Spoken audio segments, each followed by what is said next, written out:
As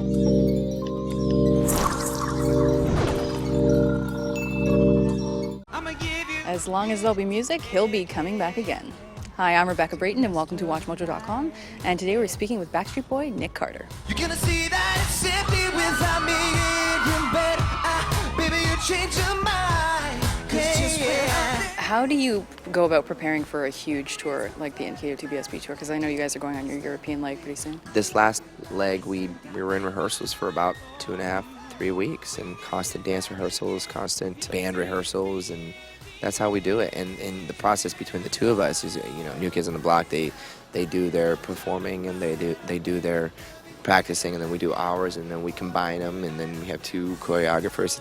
It's kind of a complex sort of situation, but it works, and I think that the two groups complement each other. What's your favorite song to perform on that tour? Wow, 10,000 Promises for me is great. Don't Turn Out the Lights is really good as well, because that's the group song between two groups. We gotta let go and take a chance. I'll take it higher. After the tour's over, do you guys plan to work with NKOTB again, or? Oh yeah, we're always going to be friends, and we're going to.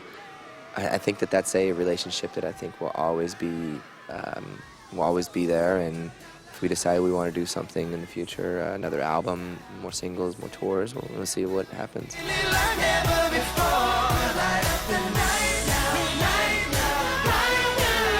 Are the fans getting any less crazy or crazier as they get older? I think they're getting crazier, and so am I. I'm just playing. No, that's what I love about them. They're just as loony as I am, and we have fun. If you're a Nick Carter fan, the one thing for sure is that you really don't care what people think about you. They're a reflection of my personality.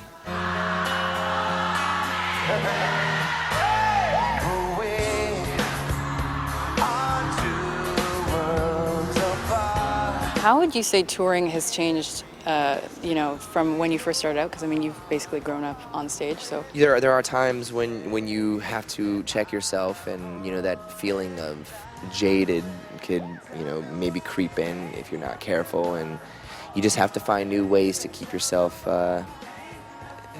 energized. And when you get on, one way is when you get on stage, and every crowd's different, every person's sometimes different in that front row, and that really is the driving force, I think, behind an artist. You're very generous with your fans, and one way that you guys are kind of giving back is the BSB cruise again this year.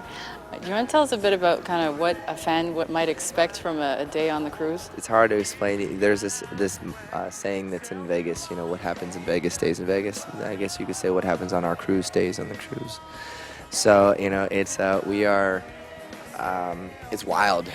We're theirs. They own us for 3 days, and we're pretty much at their mercy, and we're in their face, we're touching them, we have these beach parties, we're hanging out, we're drinking, we're just partying. It's a big freaking party. If you're not coming to the cruise, then you go to the Caribbean, and it's like sunny, the water is nice and warm, and pina coladas everywhere, and we perform on the ship, and we have these like special nights that each night is themed differently, game shows, all sorts of crazy stuff that happen on the cruise. Did I read correctly that Kevin is somehow involved this year? Yes, he is. Yeah. Do you want to just tell us a teeny bit about that? I'm just gonna say he's coming there, and surprises are on the horizon. I want to ask you, obviously, are the Backstreet Boys working on anything right now? Yeah, we're working on another record right at the moment, and January, February, March, we're gonna, the four of us are gonna start recording and writing. Hopefully, maybe next year, after the NKOTBSB tour, release a record. Very cool. Good to know. Well, I just got the high sign, so I guess we'll say thank you very much. Sorry about that.